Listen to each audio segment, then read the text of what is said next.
Okay, hopping on here in my car because I showed up too early to the post office and they're not open yet. So I'm gonna do some work from my car. And yeah, I just was gonna make a little video for you guys about networking and like ways to do it.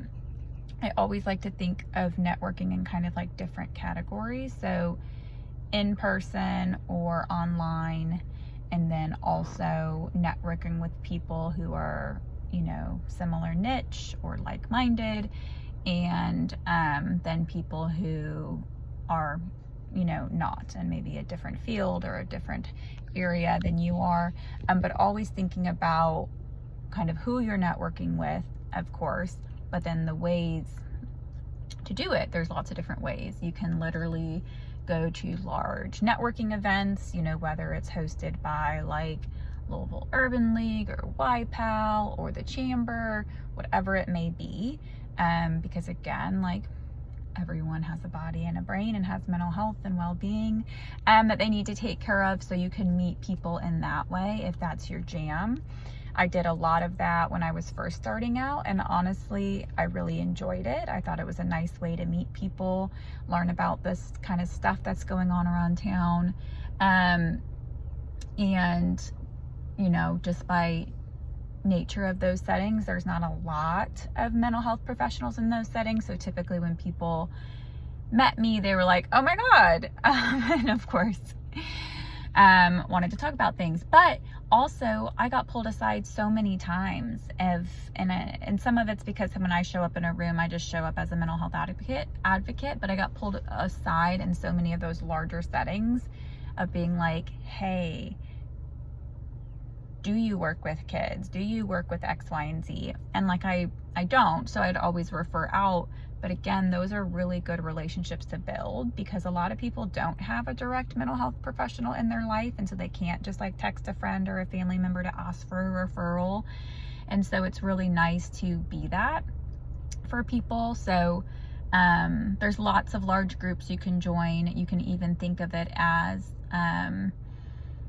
you know, kind of like twofold, where sometimes it's just like nice for you to get out and network and go to some social events, you know, once a month or a couple times a year in those larger settings. And it can also be good exposure for you and your business.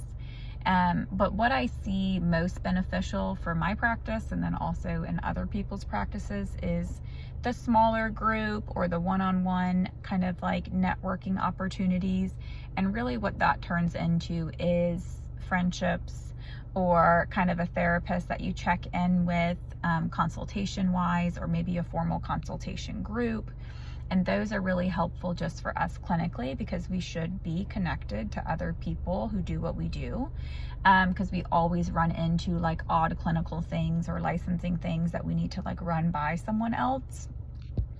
And to have someone that you could text or you could call to be able to do that is just really helpful and makes things feel a little bit less isolating. But again, like that group of people naturally becomes someone that you do network and you refer to. And so those relationships are really multi-beneficial. And it depends on people's personality. I feel like whether the one-on-one type stuff or the big group kind of things work for you. But there's also online stuff. So I do kind of coffee Zoom dates or lunch check-ins with people all the time that live in Bowling Green or live in other states and are also just licensed in Kentucky or whatever it may be. And those are just really nice kind of touch points of, you know, we spend about 5 minutes or so checking in about like the clinical aspect of things around like, hey, are you taking new clients? Remind me what insurances you take. Oh, you have a group going on right now. That's really cool. You know, and then the rest of the like 20 minutes or so is really just around like connecting as humans and building that friendship. And I typically just email people and say like, hey, saw your website, love what you do. Do you have 30 minutes or so to chat? Want to learn more about you and your services.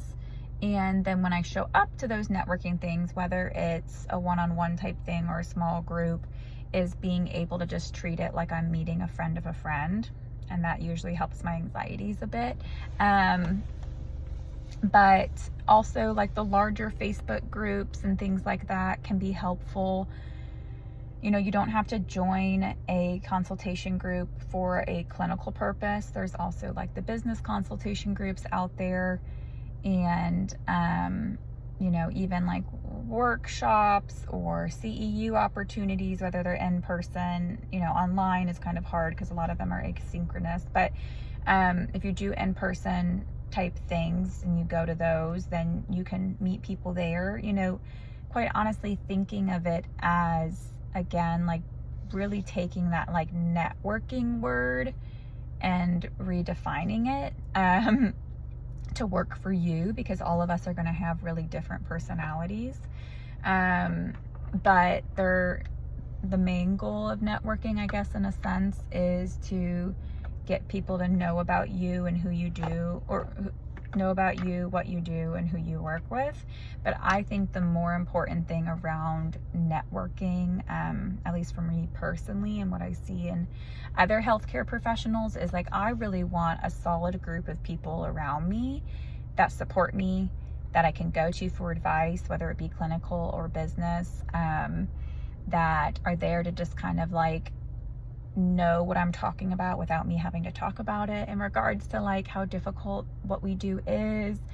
Some people to just like laugh with and be friends with. So just really being able to take out that like sales pitchy aspect of networking can be really helpful. But I'm trying to think of other ways to do it. I mean, you can obviously like host your own stuff too in the like, you know, workshop realm or CEU realm, and that can be a good way to meet people based off the individuals that like, you know, attend your event or buy your course. But that takes a little bit more sweat equity and planning and all the things, where really just honing in on the type of people you work with, who is surrounding them before they start services, and then thinking about how do I get in front of those people. And so that could be, again, depending on your client, a whole range of professionals or environments that they're in. But just really being able to know that like you showing up as a mental health professional in any setting that you are involved in is probably great, you know, like just in general. But like being that advocate, whether it's at your gym or at your kids, you know, PTA, whatever, just people knowing that you're a mental health therapist. And then I always welcome like, hey, I'm not going to be your therapist if we are in this group together or go to this gym together, but I know therapists and I might be able to help you find a connection or whatever it may be.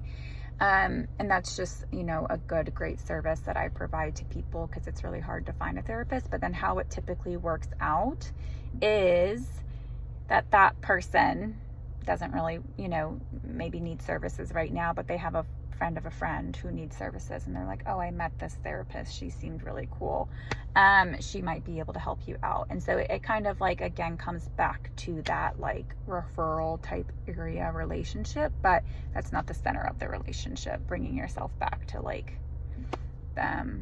just being a human with other people. But I'm gonna stop rambling. But yeah, questions about networking or anything like that, of course I try to provide some opportunities for y'all to do that and practice with. But there's some other ones coming up in the community, like the Coffee with the Clinicians. They've got online and in-person ones. I know Mental Health Lou was doing some.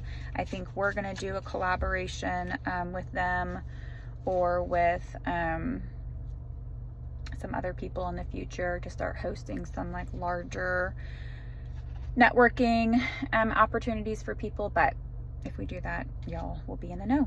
So bye.